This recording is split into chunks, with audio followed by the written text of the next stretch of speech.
Good afternoon, everybody, and thank you for joining us today, and welcome to this webinar session titled The Role of Digital Storytelling for Social Change, Domestic Violence, and Beyond. My name is Yvonne Ortiz. I'm NRTDV's Training and Education Specialist, and as we all know, stories can shape people. They can inspire us. They can help us think differently about a specific cause, and as a result of this, move us into action. Storytelling is a very powerful form of activism. Nonprofits can use stories to connect with their communities, with their causes and visions. Our presenter today will discuss resources and the tools necessary for those organizations interested in developing storytelling efforts for domestic violence awareness and beyond.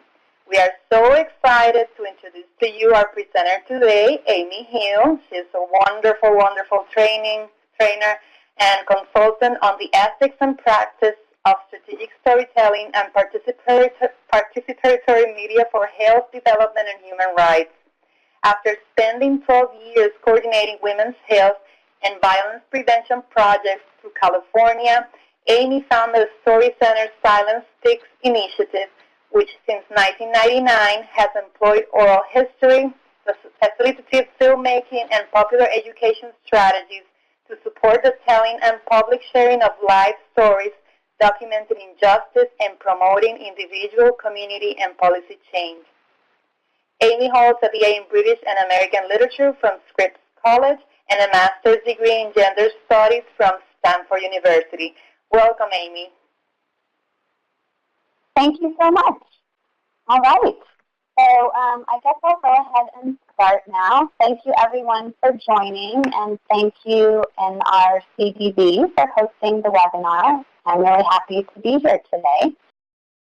So I wanted to begin with just an overview of what we'll be covering in the next hour or so today.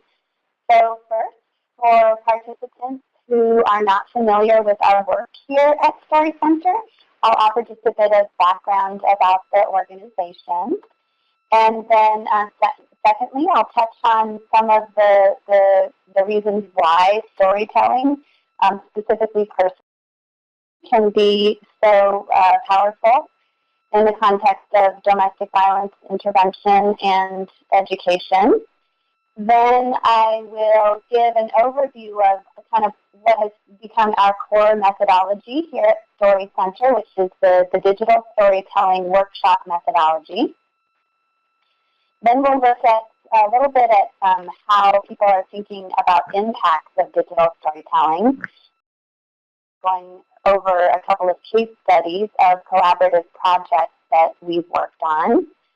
And then finally, at the end, we should have time for some questions and discussion and closing comments. So since I'll be talking quite a bit during the webinar, I just wanted to begin by sharing a story told by someone other than me. So just to make people aware at this point, some of the stories that we'll be looking at, including this one, do address fairly explicit content related to violence, so please take care emotionally in whatever ways that you need to. So we're going to take just a few minutes to watch a story created in one of our digital storytelling workshops. You can either go through the link on the slide here, or the link has been copied and pasted into the chat box. So take a moment to watch that, and then when you're finished, if you could please feel free to comment with your immediate initial response, that would be fantastic. You should just shut up. No one likes you. The messages started flashing on my computer screen back in middle school. I believed what they said. I desperately wanted everyone's approval of who I was, how I looked, and how I lived. I began hating myself. I got pregnant right out of high school. My family was always there for me, but the rest of the world said, "You're just another teen parent. You'll never get anywhere in life." Again, I believed all of it, especially when it came from her dad. He'd been the cool guy, the boy who made me feel alive, beautiful, and wanted. Then the baby came. His drinking got worse. His words got violent and insulting. One night, when I walked through the front door, he looked at me and said, "Are you cheating on me?" He was sitting on the floor with his computer in front of him, and our daughter was asleep in her crib. For the next hour, we argued until I shut it down and went to bed. In the morning, I poured my cup of coffee while Chloe ran around our living room. "What was last night about?" I asked him.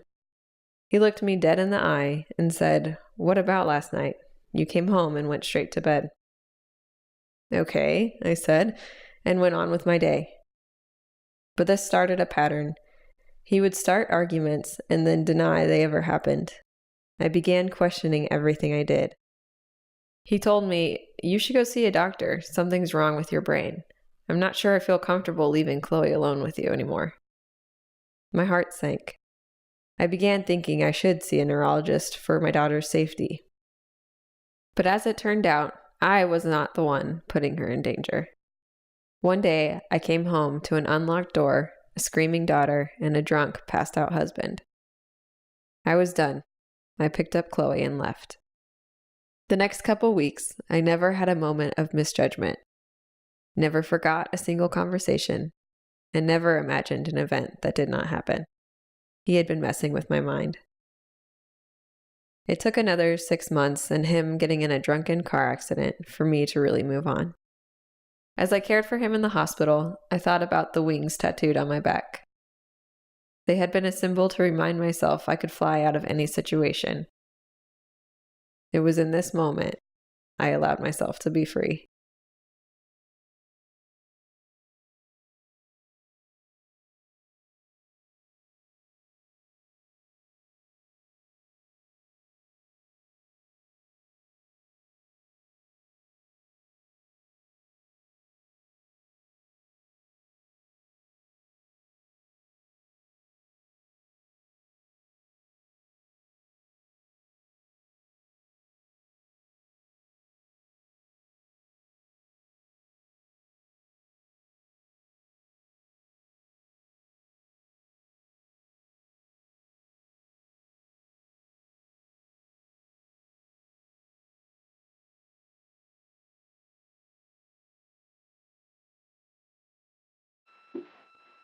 We're starting to get some feedback on the chat box. If you can see that, Amy. We have Laura says, "Awesome, great, very helpful example." Wonderful. All right. Yeah, we're very active. Great. Okay. So I'm going to go ahead and continue now since people are making some comments about the story. And thank you so much for the feedback. It's always really wonderful to see people's kind of initial emotional responses that come through.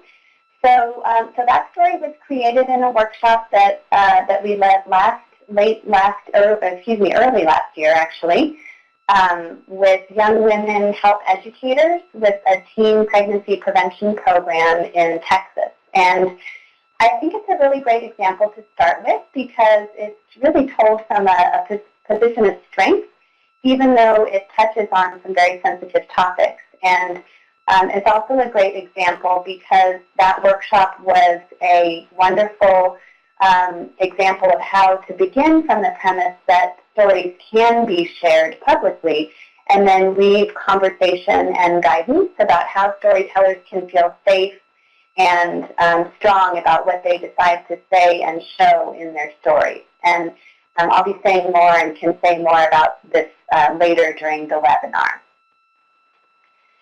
So in terms of background on StoryCenter, I'll try to go through this pretty quickly. So we are a nonprofit organization that has been around for about almost 25 years now, actually.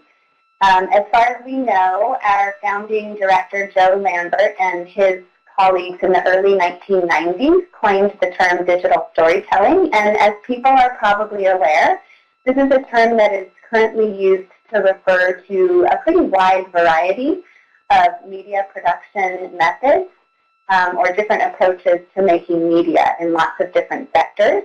For our purposes at StoryCenter, digital storytelling is a workshop process that brings together small groups of people over the course of several days to verbally share true personal stories from their own lives, work with our facilitators to develop these stories as scripts and audio record them, select images to work with, and then learn through some simple computer tutorials how to edit these materials into short videos like the one that we just watched.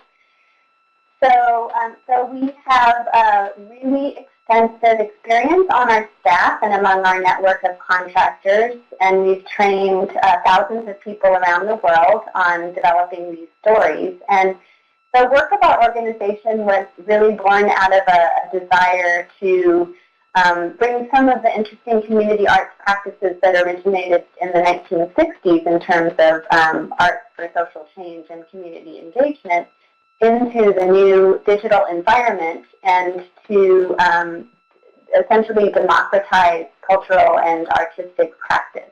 So basically to displace the act of media production from a more professionalized realm into a community-based realm so that everyday people can share and witness stories. So that's who we are as an organization. So I wanted to I'm guessing probably everyone on the webinar has a sense of this already, the value of working with personal stories. But I just wanted to share a few pieces from our perspective of why this work can be so powerful in addressing gender-based violence, specifically domestic violence. A lot of people love stories, and certainly storytelling has become a big buzzword in public health and social justice kind of advocacy circles. But to look at some actual reasons for why it can be powerful. So first, if we're thinking of work at the individual and community level, research shows that telling and listening to real people's real stories can increase self-esteem and well-being, particularly people's sense of self-efficacy or the belief that they have agency and can handle life's challenges. And I've included a couple of links here to some material on digital storytelling impacts from our website, which looks at impacts on storytellers, and then also a link to a nice article from a few years ago in the New York Times that looks at research on the value of personal writing for health and well-being.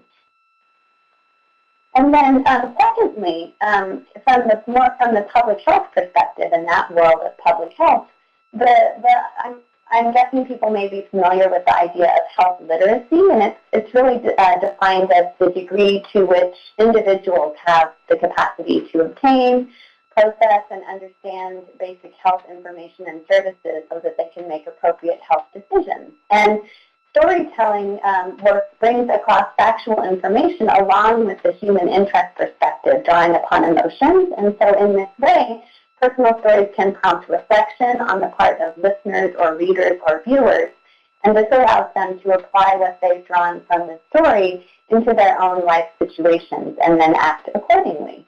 And in our on-the-ground community work, we've really seen that these ideas fit with adult education and social issues more broadly, beyond just a focus on health issues. And then in terms of looking at the community level, story sharing and listening are key tools of popular education, which is one of our most important kind of theoretical underpinnings at StoryCenter. So people may be familiar with the work of Brazilian educator Paulo Freire, who believes that the development of critical consciousness, which he saw as a precursor to taking action for social change or community-wide change, really needs to begin with close examination of one's own experience and its location within an unjust social and political environment. And so with digital storytelling, practices like digital storytelling essentially function as a really wonderful form of popular education, by supporting people in connecting the dots between their lives and the larger social and cultural and historical and political structures in which their lives are unfolding.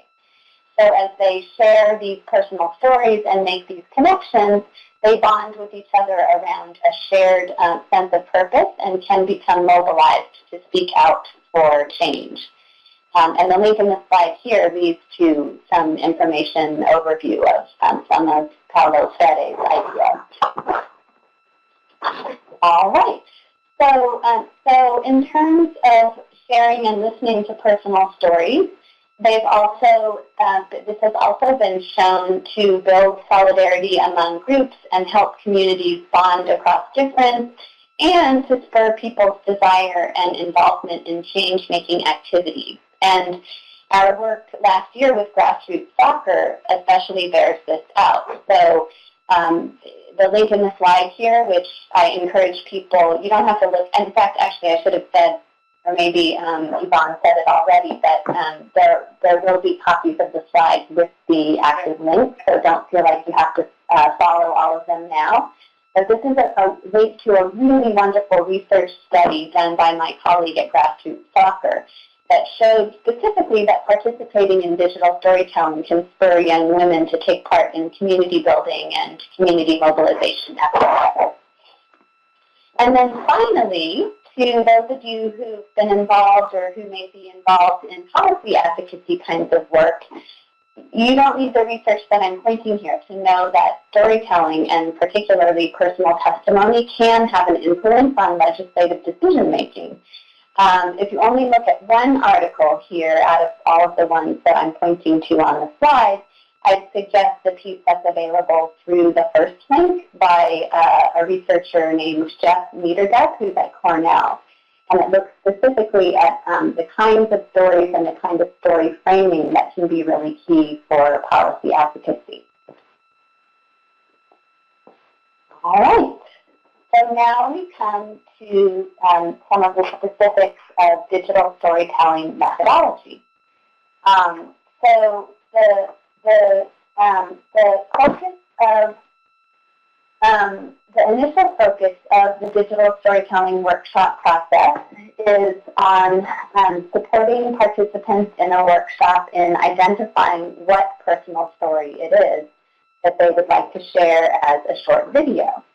So we do this in our workshops by sharing examples of stories that have been made in previous workshops using the same methodology, and then by going over our core curriculum, which is called the 7 Steps of Digital Storytelling, which really helps people think through how to approach sharing a short personal story from their own life. And then what happens next is what really can be considered kind of the heart of the digital storytelling workshop, which is the story circle.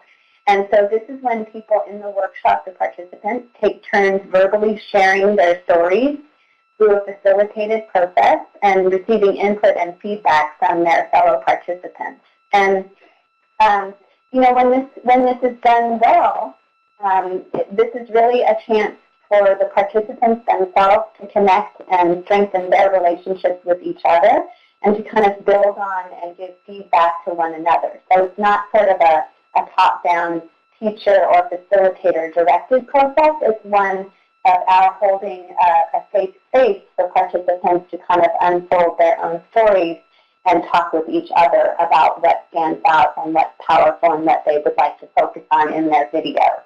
So that's the first piece. So the next piece is involves developing a short script, roughly 300 to 400 words in length, and then working with each workshop participant to record this script as an audio file.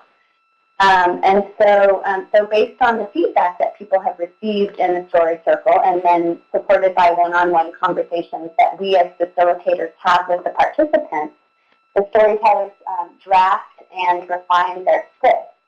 And so for our work on issues like domestic violence, a big piece of this space focuses on what storytellers feel safe and comfortable sharing and showing in their stories.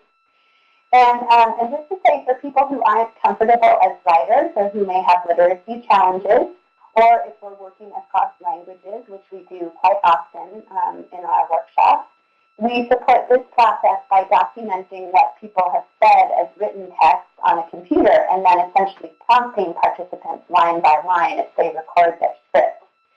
And just to be clear, so for the recording process, people may have noticed that,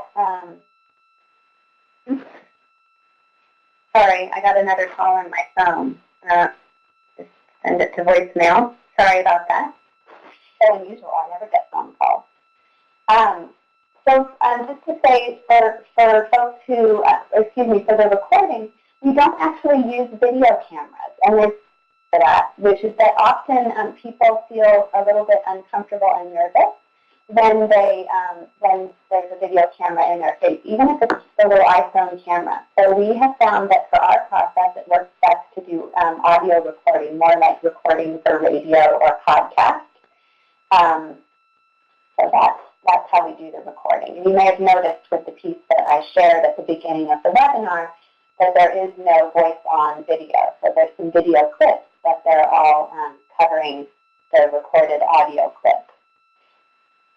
That's not to say that's always the case with digital storytelling, but mostly. The other reason for that, too, is that in terms of production, which we're getting to now, it's much easier to work with standalone audio files and then images that you match up with the audio files in terms of production. And since we're typically working with beginners in media production, that's how we handle that. So the next phase of the workshop focuses on images and editing. As facilitators, we help each participant look through images that they may have brought to the workshop to identify material that's appropriate to their story and that they, again, feel comfortable sharing. When we're working with sensitive issues, often people will decide that they would like to not show their own face or blur photos and things like that. So we talk through those kinds of decisions. And then if people don't have many images, we talk with them about what kinds of photos or video clips or drawings we might create and gather. And then we, to help illustrate the story.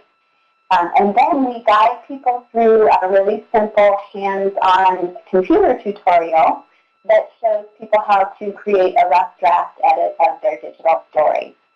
And just as a note on images, we at StoryCenter, we always strongly stress the importance of using photos and images from the storyteller's own personal collection or creating original photos and video clips rather than passively downloading images from the internet, which not only are not automatically copyright-free, but also with stock images, they can have an effect of sort of taking viewers out of the story because a stock image can often be readily identified, and viewers will kind of register, okay, well, that doesn't actually come from the person's own material. And, part of what is so poignant about these stories is that they really are produced by the storytellers. Okay, and then finally, we, as I said, we guide people through the video editing. We do another tutorial on adding final touches like titles, some special effects and music. And then we always end with a story screening at the end of the workshop. And this is a great way to bring closure to what has unfolded over the course of the session, beginning with the story circle and then ending with the completed videos. And before I go on, I wanted to, since we're talking specifically about the domestic violence issues, I wanted to mention a few things about story themes in terms of our work on gender-based violence. So as I said, we partner with quite a wide variety of groups, and when we're working on projects that have an explicit goal around sharing stories publicly, for instance, for education or community building or policy advocacy, we always work really closely with our partners to develop appropriate story prompts and themes, and we also work closely with our partners to make sure that potential storytellers are clear and informed from the outset about any desired plans to share their stories publicly.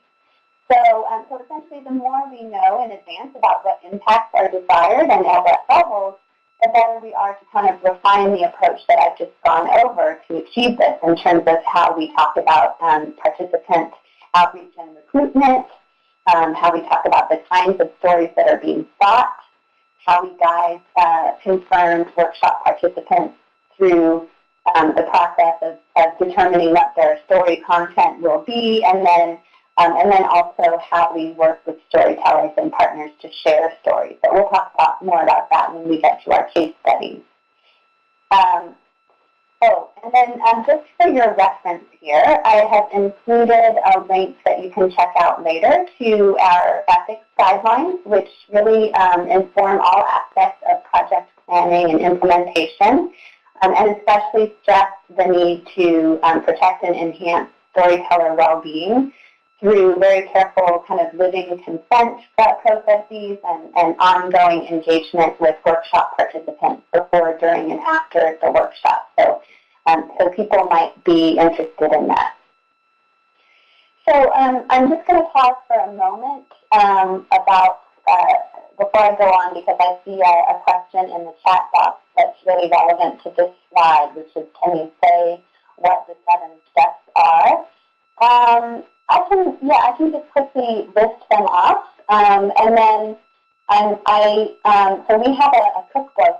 It's called the Digital Storytelling Cookbook. That's available on our website if people want to kind of delve more into that. But essentially, the first 4 steps in our 7 steps focus on the fact that these stories begin as oral stories and written stories, and so they focus really on the story content. And the last 3 steps focus on the fact that these stories then, in the digital storytelling process, become short videos. And just to say that these steps, they're not at all meant necessarily to be followed in chronological order, and they're also not meant to be rigid rules or requirements. They're really just some very simple ideas and information that we share with our storytellers to help them in the process. And they're designed really for people who don't really have background or experience in sharing a personal story in this particular format. So the first step is called Owning Your Insights, and it really zeroes in on the fact that we work with first-person stories, and that people are the best qualified to tell stories about things that they directly experienced, and that often when people tell stories, there's a reason for why they tell them. So it has to do with helping people get clear on what they learned from the experience that they'll be working with in their story, or what changed, what they learned, how they grew, those kinds of insights. The second step is called Owning Your Emotions, and that has to do with helping people get clear on how they'll work with emotional content in their stories. So in our workshops, obviously we support people in going to a personal and vulnerable place, but we also are very clear that our workshops are not a place for people who are kind of actively having a lot of PTSD kinds of signs and experiences. It's not a clinical intervention. So that goes to kind of screening participants, which I can touch on more later. But in terms of owning your emotions, it really has to do with helping people get clear on how they're going to work with emotional content in their stories. Then the third step is called sharing your story. And that has to do with what I already said about being clear in advance about what you feel safe and comfortable sharing and showing. And as very experienced facilitators, I view it as that's one of my key roles, is to really talk with people in depth about, what they feel comfortable and safe revealing in their story.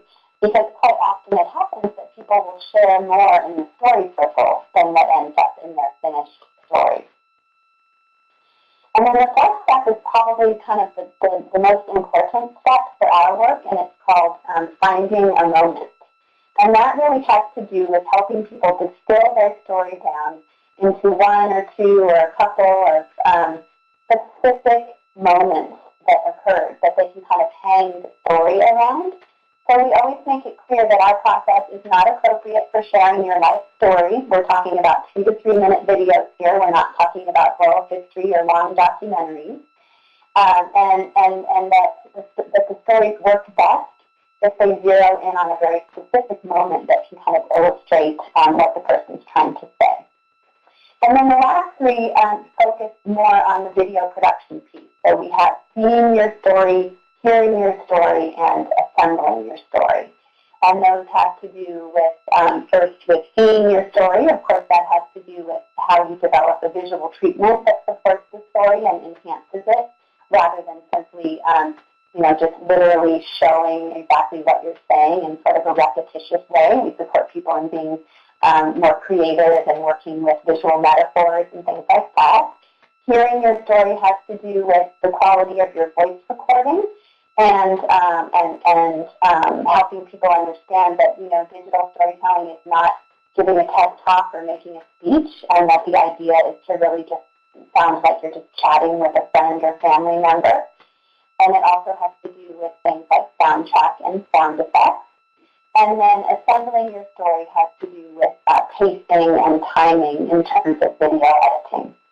If people are interested in knowing more about the methodology, we have other webinars where you can learn more specifically about all of that. So feel free to follow up and look on our StoryCenter website. I'm going to go ahead and go on. Thank you so much for the question. All right.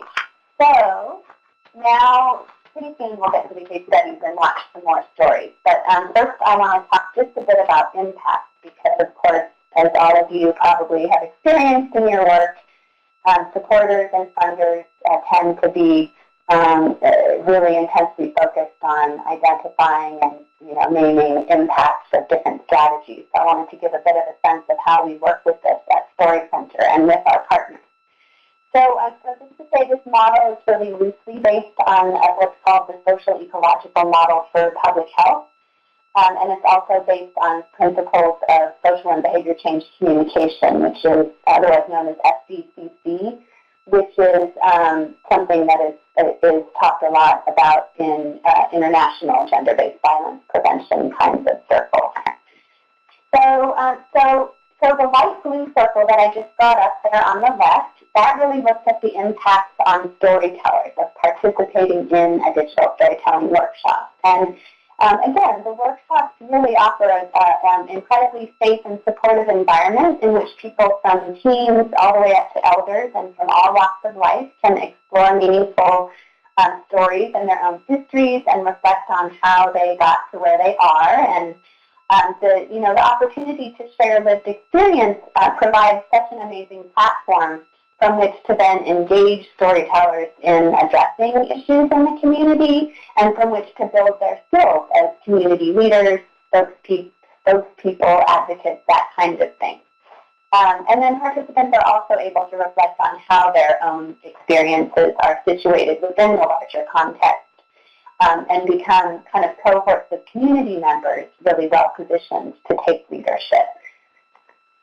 So the second circle also looks at individual level change that frames it as a potential result of watching digital stories. So this goes back to that rationale slide, the piece I shared about how stories can function as tools for education. And, we've found that personal stories are incredibly useful for supporting the transmission of information and skills. So just given the fact that the digital stories from our different partnerships, they really stand out for their directness of emotional expression and their ability to convey nuances of language and culture that can speak to very specific audiences. And so what we've found in working closely with our partners is that when people see and hear a story that addresses silenced or stigmatized topics, their conception of what they can say or do shifts. And this is where behavior change can begin. The same is true as well in terms of training, for instance, provider training. Many of our partnerships include components of curricular materials, training materials that sort of embed digital stories within trainings for service providers and other people who are addressing the issues that are raised in the story. Okay, so the third circle goes to kind of expand out kind of the community-wide impact of how sharing stories and how that can affect community-wide change. And our work with our partners has really shown that with skillful facilitation, community digital story screenings can generate deep and strategic discussions about relevant health and human rights issues and kind of function as an opportunity to map out what the local issues are and map out local strategies for how audience members can mobilize and take action on these issues. And then this type of in-person screening can be supplemented and supported by distributing stories online, via social media, via print methods, or on local radio to support and kind of reinforce what people have seen and heard at screening events and then reach much larger audiences.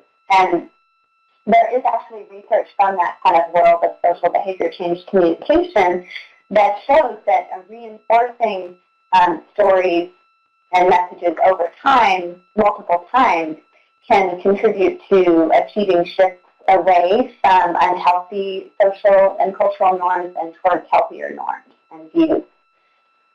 Okay, and then the last piece here has to do with policy advocacy. So I'm sure this is, again, very obvious for people, but the digital stories, just because of their directness and compact length, they can be super effective in terms of educating key leaders and policymakers about specific issues. And this is whether we're talking about public policy as in legislation at the local, state, or federal level, or whether we're talking about institutional policies, for instance, of schools, health organizations, or other civic or community groups. And if people are interested actually in learning more about digital storytelling and advocacy, we have a webinar coming up in November that focuses exclusively on this.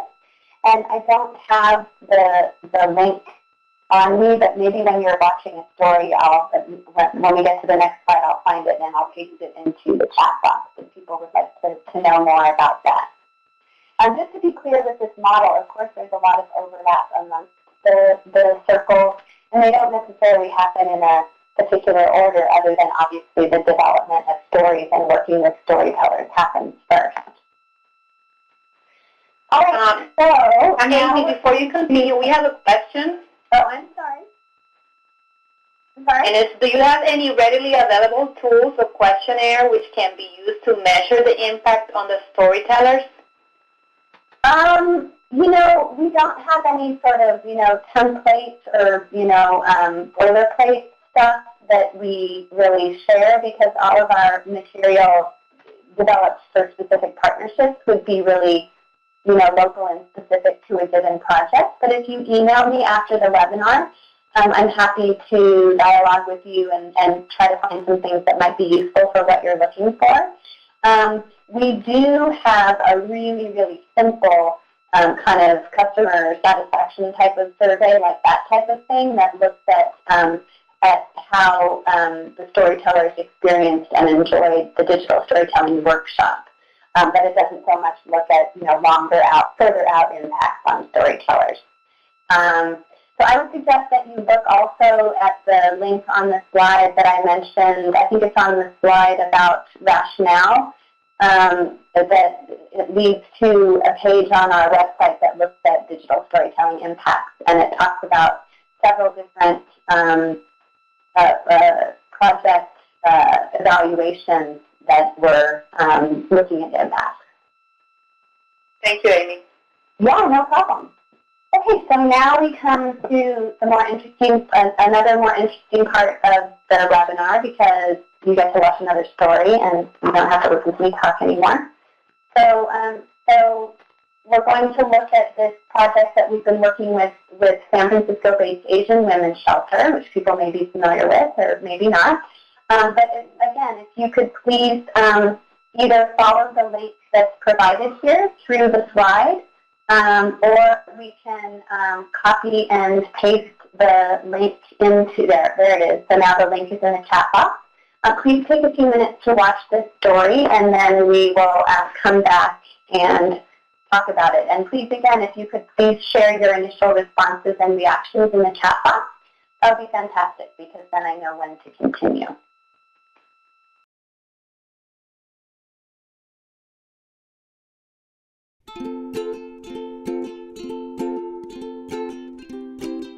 Kumain ka na? Have you eaten yet? I've heard this phrase all my life, spoken by my mom, my grandma, my sisters, the whole family. In Filipino culture, every moment revolves around food. If I was sad, kumain ka na? If I was happy, kumain ka na? When I started working at the shelter, the women's stories brought up images that I would never want to associate with love. The abuse and manipulation were similar, regardless of the language they spoke, the traditions they followed, the way they wore their hair. How could I possibly help any of these women heal? Sometimes it was even the food they were told they couldn't eat. I heard this story more than once. Oh, he didn't like the way it smelled. He didn't want me shopping at that market. I'm sorry, ma'am, you can't cook that type of food here. Our menu is pre-approved by the state. My favorite meal of all time is a Filipino dish called palabok. It's vermicelli rice noodles topped with achiote sauce and crushed pork rinds, hard-boiled eggs, and green onions. It reminds me of coming home after school and having merienda prepared for me by my grandma. I can't imagine being told that palabok stinks, that I can't buy the ingredients, or that I'm not allowed to cook it. And I was so glad when we decided to give the women food vouchers so they could shop on their own. Before long, the stale smell of paint and Lysol was replaced with the aroma of jasmine rice and of native dishes from the Philippines, Indonesia, Korea, and other places. After a while, the women pulled their vouchers and made meals together, sharing different dishes on one table. They started sharing in other ways too. They weren't asking me to arrange transportation anymore because the women with cars offered to give others a ride. They helped each other find classes to learn English, and some women even started taking the lead on being the cook so that those who worked could have a hot meal to come home to. Kumain ka na? Have you eaten yet?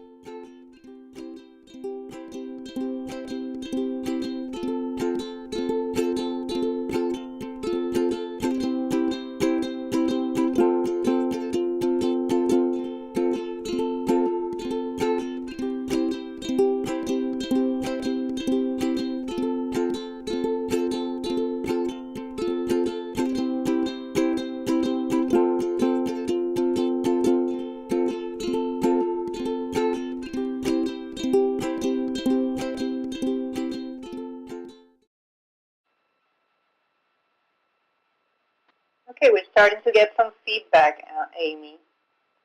Ashley says that was a very nice video. Beautiful story. Food fosters community and caring. And I agree completely with that. Awesome to see them able to connect. Wonderful approach to healing.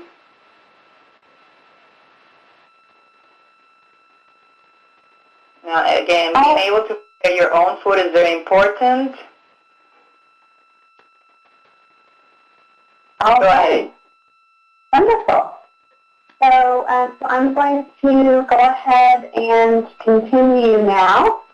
So that story was created in one of 8 digital storytelling workshops that we've done in collaboration with our friends at Asian Women's Shelter.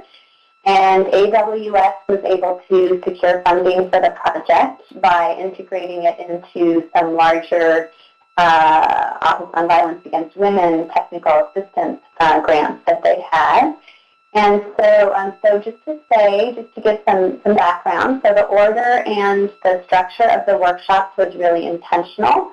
for this project. We began with a workshop, a digital storytelling workshop for a group of Asian women's shelter staff, so that we could really kind of equip ourselves with the information that we needed to then do some clear and well-informed program development, as well as to begin to train staff to provide good support to other storytellers in the future and to kind of function as workshop facilitation assistants. So after that initial workshop for staff, we really decided that we needed kind of a pre-production day separate from the production workshop in order to prepare participants better, get them thinking concretely about their stories, and ensure as wide a release of stories in terms of sharing them in different ways as possible. And so we added that into the mix. This was particularly important just given the issues of stigma and silence and kind of reticence to talking openly about gender-based violence in many API communities. So to create kind of a separate space just for the AWA staff to meet with storytellers became really important to our process. And then over time, the actual digital storytelling production workshop came to focus mostly on staff and volunteers of partner agencies serving particularly underserved communities. And this was because we really found that the most accessible and kind of effective and widely released for broad public use stories were those made by survivors who were not recent clients.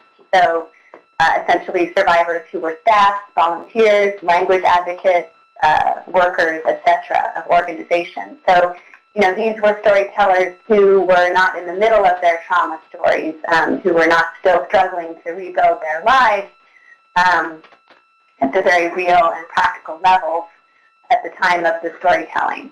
And we also got much better over time at supporting storytellers to kind of zero in on a specific story that they wanted to tell.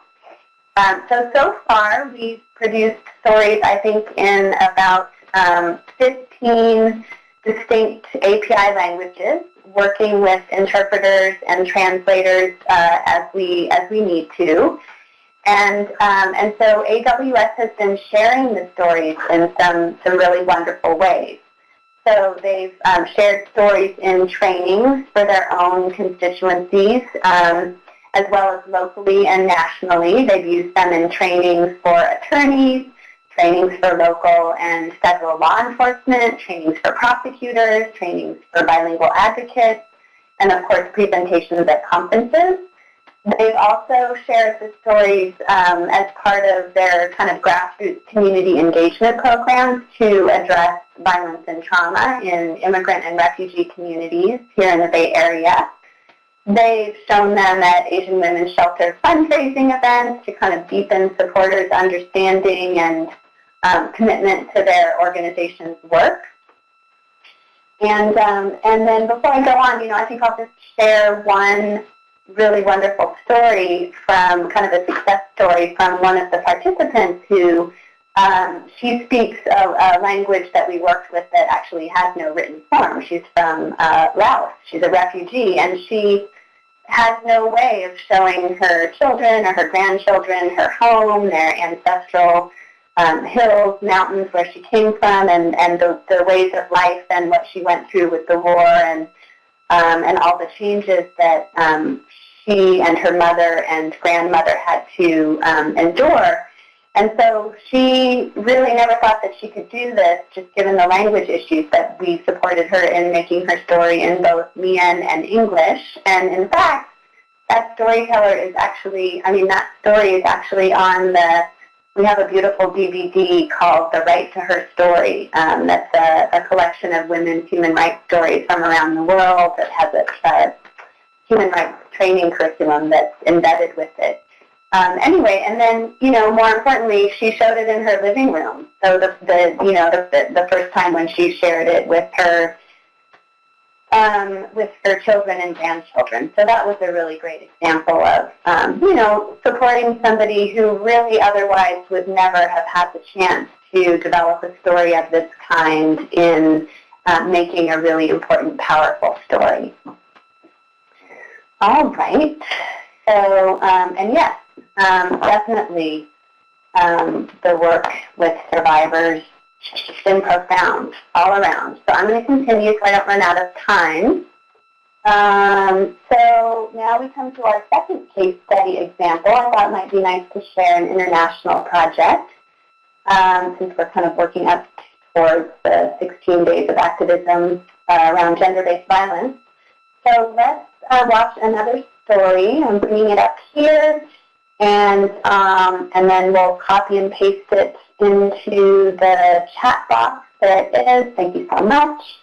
And I'll come back in just a few minutes. Again, if people could please just share your initial reactions, comments, so I know when to continue, that would be great.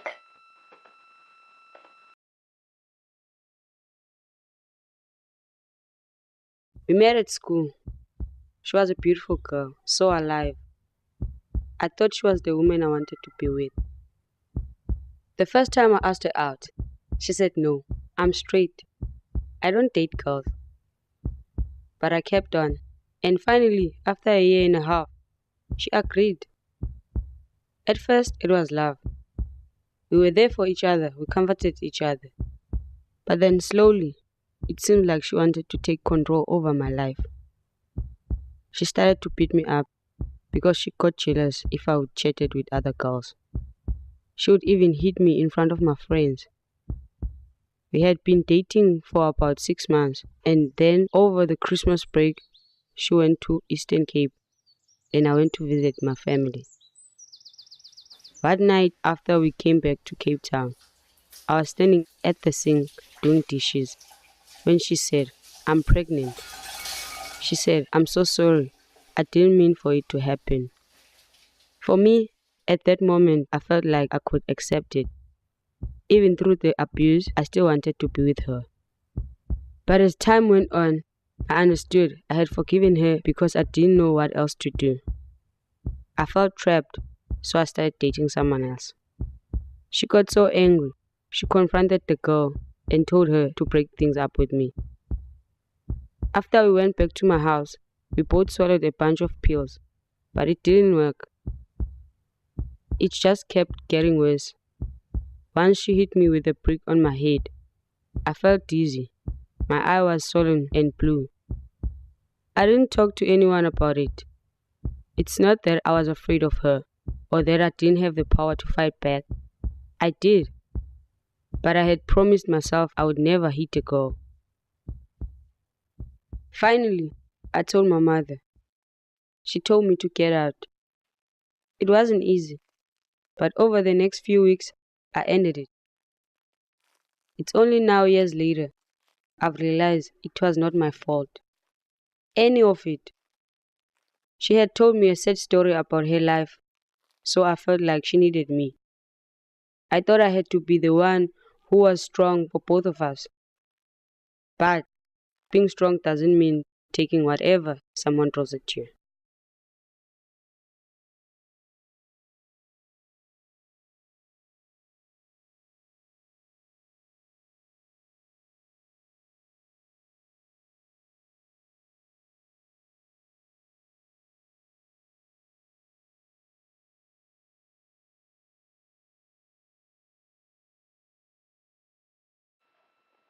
All right, so we're getting some feedback from Natalie. Powerful reminder that intimate partner violence occurs in the LGBT community too. Tears. Very powerful video. Gave me chills. What a wonderful use of art. Very simple yet very impactful. I like the heartbeat sound used in the beginning. Yep. Wonderful use of art. Very simple. Loved it. All right. So it looks like people had a chance to watch that beautiful piece. So I'll go ahead and start now. So just by way of background on this case study, Grassroot Soccer is an international NGO that uses the power of soccer to educate teens and young people about sexual and reproductive health and rights and gender-based violence. And about a couple of years ago now, we partnered with Grassroot Soccer South Africa, where we led a 5-day digital storytelling workshop. It was just such a luxury to have 5 days. We managed to schedule it during kind of a spring break time, so we had more time. And we worked with an incredible group of young female coaches with Grassroots Soccer. And the coaches are the staff who actually work with young people, so they're trained to work with youth. And so I think, as I mentioned before, the project was framed by my colleague Jen Warren with Grassroots Soccer as kind of a small-scale study of the value of digital storytelling methods for building a sense of agency and leadership among young women workshop participants. And the stories, which they really touch on a number of different issues: gender bias in sports, surviving gender-based violence, resilience, in spite of, kind of deeply rooted structural obstacles to success, poverty, etc., obstacles to staying healthy, completing an education. So the stories are being shared in South Africa at local community screenings and conferences, and also globally to highlight the challenges and the strengths of these incredible young women. And so I'll just make a few points about this project, and then we'll turn to some questions and discussion. So first, I had mentioned previously the notion of story prompts and themes. And most of our international work on gender-based violence is thematically driven, meaning our partners and funders, they want to explore stories that address particular issues. And so originally Jen with Grassroots Soccer has suggested that we focus on stories about relationships because the social worker at the organization had shared with her that some of the young women coaches had expressed a desire and a need for some support around relationship issues and issues of violence in their relationships. But then when Jen presented the idea at an outreach and information session about the digital storytelling project, she got a little bit of pushback from the coaches who I think kind of resisted the idea of being boxed in terms of topics. So then we kind of expanded out to a broader range of themes about life as a young woman in South Africa in general, about what soccer has meant to the coaches, about health issues. But then interestingly, even though we made that shift, several, at least half the participants actually in the workshop did end up sharing stories about gender-based violence and domestic violence. So it's just interesting to see how creating kind of a wider openness to themes helped make people feel comfortable to be involved. And then when they were actually in the workshop space and they saw what was happening and they were able to build some trust in how it was all going to go, then they were able to kind of be vulnerable with what they shared. The other point that I wanted to make focuses on story distribution. Of course, it's so beautiful to develop and work with these stories with storytellers as a form, essentially, of art therapy to support them on their healing journey. Invariably, though, funders and supporters, it's difficult to convince someone to fund a project that's only going to benefit a group of 8 to 10 people, which is a typical number that would participate in the hands-on digital storytelling workshop process I've described. So, there's such an interest and focus on sharing stories publicly to affect change, which I think is really good, but then it does create the potential for some tension there if it's not handled by people that have a lot of experience around both the facilitation and just the ethics piece. So just to say, our commitment at StoryCenter is really strongly that it's through engaging the storytellers as collaborators on story development.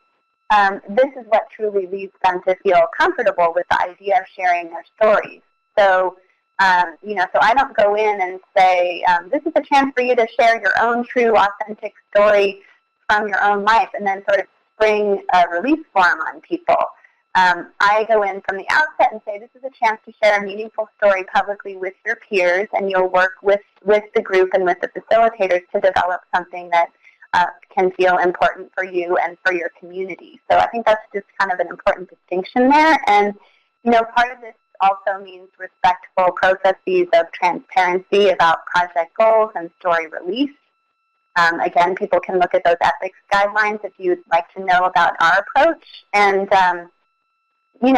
even in spite of all of that, invariably there's complexities that come up. And an example of that with this Grassroot soccer project was that one of the storytellers at first specified, we had this detailed release form that had kind of check boxes that people could check about where the story could be circulated. And she chose that that she did not want it to be circulated via social media platforms like Facebook or other platforms in more common use in South Africa, but she was okay with it being on YouTube and on the website. So, even though the distinction between social media and the web is blurry at this point, we did put a note in the YouTube description of her story in particular that she had asked people not to share it via social media, and she's been happy with that so far. In fact, I think she might even have said that we could take that off at this point. So,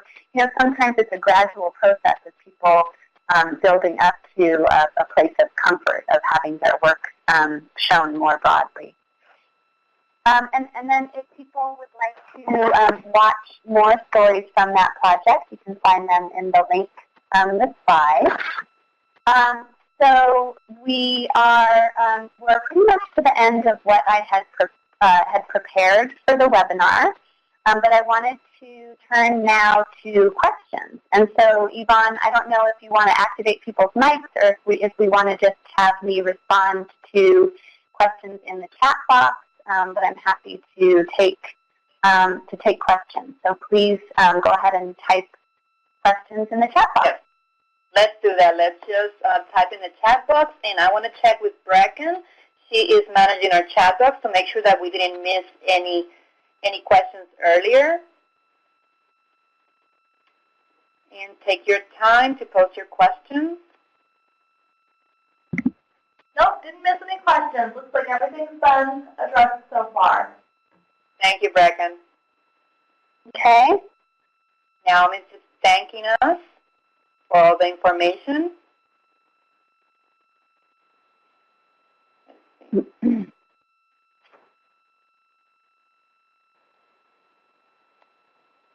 a point that I wanted to thank you, Amy, because in your presentation, you made sure that we are not telling somebody else's story, and that was one of your points, finding your own story, and especially for communities of colors.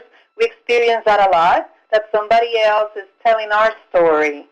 So just for our organizations to have a space for our communities to share our story, it's wonderful. And having this guidance on how to prepare your story, I know it's going to be really powerful for our programs. All right, so there's one quick question. Yes, in fact, I can just copy and paste the YouTube into the chat box while we're at it. And there are many playlists and many stories from a whole range of different topics, not just domestic violence. There are also lots of case studies on our website that have to do with social justice issues and whatnot. And then you can see those Grassroot soccer stories. If you're interested in specific types of stories, feel free to email me and I can send you specific examples, because sometimes it's a little tough to wade through all the material on our YouTube, I know. And yeah, I appreciate the comment, Yvonne. I think that that's definitely part of our ethic and our philosophy is true kind of ground-up community engagement, and really being committed to the notion that individual people are best equipped and most well-suited to share stories about their own lives and experiences, and all of that. So let's see. Okay, so there's a question. Are there any instances where the storytellers feel not sharing their stories during the screening session particularly? Okay, so there's two things. So when I was describing the work, first of all, thanks for the question. People can read it in the chat box there. So when I was describing our methodology, I mentioned that there is a screening at the end of the workshop. That's always a closed and private screening, only for workshop participants, and I've never had a case where somebody was not willing to share their story. In terms of planned public screenings, you know, I think the short answer is to say before the advent of YouTube, that didn't really happen. And then, you know, since it got much easier to share media online, we've been much more clear about our process of how we engage storytellers. So, you know, when we've been clear with people that, you know, that this project is focused on these issues and the stories are intended to be shared in A, B, and C ways, and, you know, we're going to support you in developing and creating something that you feel comfortable sharing, then no, I've never had a case where people have not wanted to share. But that's because, so I didn't really talk about screening potential participants. If people are interested in that piece, I have a really simple screening tool that was developed in collaboration with a clinical social worker that helps people kind of walk through a set of questions to ask themselves about their degree of readiness to participate in something like digital storytelling. So we always do really careful screening. We work closely with our partners to make sure that that happens, you know, to assess degrees of readiness and all of that.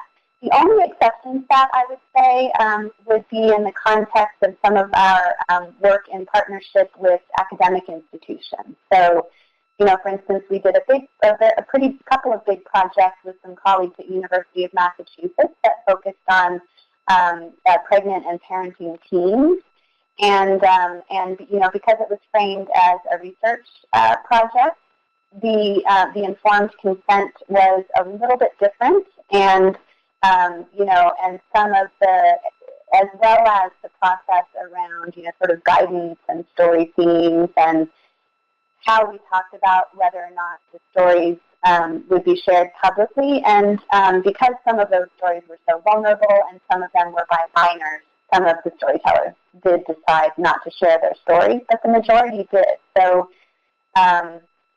it's perfectly fine if people don't want to. I mean, again, it's fine to frame this work as a therapeutic experience and a support experience. It's just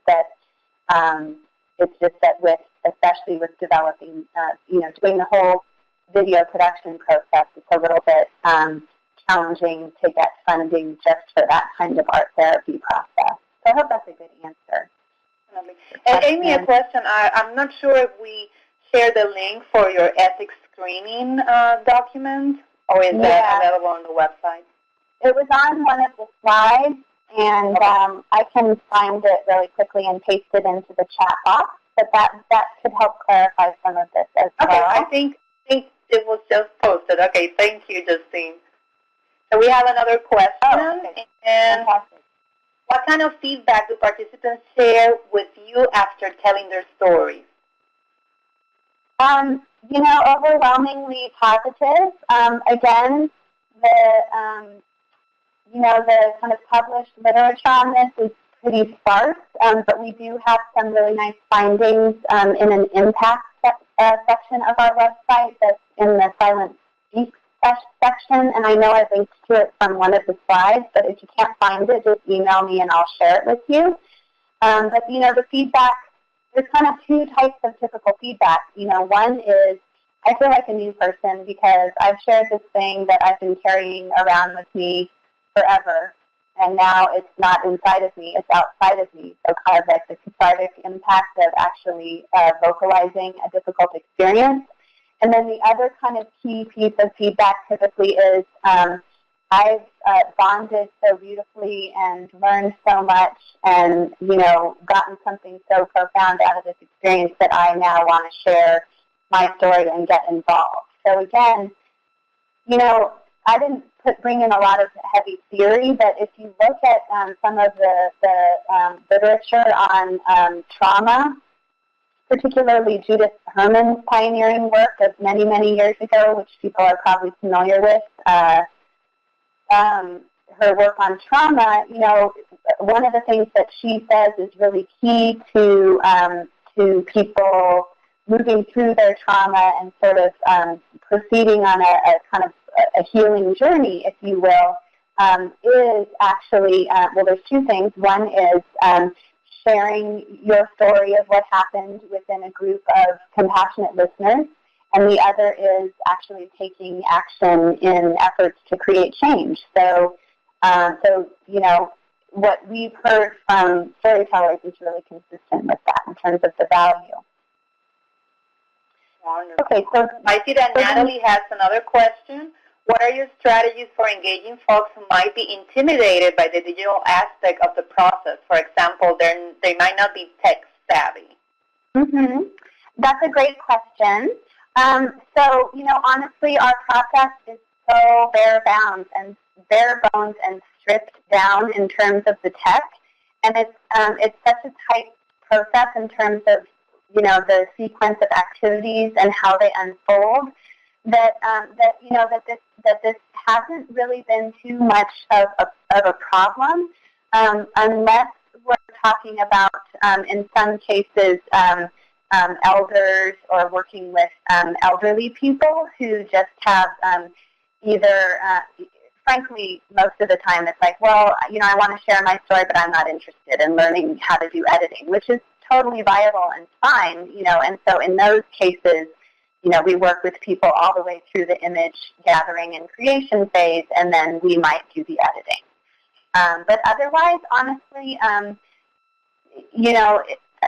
people are usually just so interested in dabbling in the video piece that this isn't an issue. And I can say, I've literally I've done a lot of international work, and I've worked in communities where access to tech is very low, and we've been able to do kind of the hands-on piece, and particularly with young people. Their interest and their engagement is always really high. It doesn't matter if they've barely ever even touched a smartphone. But, more specifically, I think making sure that you kind of talk about and frame the project in a way that doesn't overemphasize the tech, but instead really emphasizes, the ownership of the story and the group process. That's usually what we do too. And I see one last question, and I'm sorry if I'm going to mispronounce your name. I'm going to pronounce it in Spanish. It's either Haya or Yaya. So it's, in the first story, Liberation, the face of the child is not blurred. Is it okay to do it in regards of ethical considerations? That's a really good question. So we actually have we have a secondary photo release that we ask people to get signed if they want to use photos of other people in their story that they may or may not own the photo. In this particular case, it was Sarah's photo that she took the photo, and that was something that we talked about. And, and the circumstances in the story happened a while ago, and so her daughter is older now, and, we kind of talked about it, and, there's no legal issues there, but I think certainly the safety question is valid, and, in some cases that I might urge someone, no, I really think it would be important to blur the face, but in this particular case, after the conversation, we felt fine, and she felt fine about showing her daughter's face. All right. I think that's it. But if you think of any other questions, I'm just going to talk a little bit about some exciting events we're having. So just feel free to post them on our chat box. And Amy, thank you so much. This has been so informative. We are very, very excited about this webinar and all the information that you share. Thank you. Thank you so much to everyone for participating. And just to say that, if people enjoyed the session, We do all kinds of facilitation training and online webinars where people get actual practice in those developing stories and leading story circles. So if that's something you're interested in, please follow up with Yvonne, and I would love to be able to coordinate something and do some follow-up work specifically with NRCDV related groups with this group. So thank you so much. But otherwise, feel free to reach out to me with questions. And yeah, I'll sign off now and let you take over. Thank you, Yvonne. Thank you, everyone. Thank you so much, Amy. So I wanted to share with you, we're in the middle of the event. We are super excited, and I wanted to invite you to join us every Thursday in October. We're going to be releasing a new podcast. We are celebrating advocacy this month, and we want for you to hear the stories of great advocates, and they're just a diverse group of advocates every Thursday throughout October. And, of course, they're going to be on our website available to you to listen on demand. And also we want to invite you, here we go, hold on. I have some pictures that I need to share with you. Here we go. This week we're going to be highlighting the work of Megan McCall. There she is. We were excited because we wanted to hear from all of you. So we sent out an announcement and we asked for stories, and we received hundreds of stories. And from those stories we selected the ones we wanted to share with you guys, and Megan is one of the storytellers that we chose. So if you want to listen to Megan's stories, feel free to look at our website, our Facebook page, and that's where we're going to be keeping them. Of course, they're going to be available to you. And we have another story that we're going to be highlighting, and let's see, Justine can set up that picture. There we go. And, of course, this is hashtag I am an advocate. And this is Maureen Barney McGuire. She is from Michigan, and she has a powerful story also that I invite you guys to listen to. We are very, very excited about the podcast, and we want to thank our very own Joe Ostrander. He's leading this great event, and he had the vision, and this is what we came up with, and it's just amazing. So make sure to look for our podcast. They're great. And the next slide. And, of course, we have also a Facebook Live party, Stories of Transformation, and this will be taking place October the 24th. We also are going to be highlighting some other special stories, life stories of advocates. And like I mentioned before, it's been a great month. We want to celebrate all of you, and thank you for joining us each day. I think we missed a slide about our, let me see, Justine, about the Meaningful Collaborations Twitter chat. We want to invite you. You're going to receive all this information also, and this is going to be taking place October 17th from 3 to 4 Eastern Time. And just join us. The information is right there. We wanna hear from you. All right, so that's all I have for you. If you have any questions, feel free to contact me. There's our information. Call us. Let us know what you need, how you're doing, the webinars that you would like to hear from and participate. Make sure at the end of the webinar to look at our survey, our webinar survey, and give us some feedback. I want to thank everybody, all of our team that's been helping us today with this webinar. Of course, and Amy, she did an amazing job from StoryCenter. And thank you for joining us today. Take care, and we'll be talking.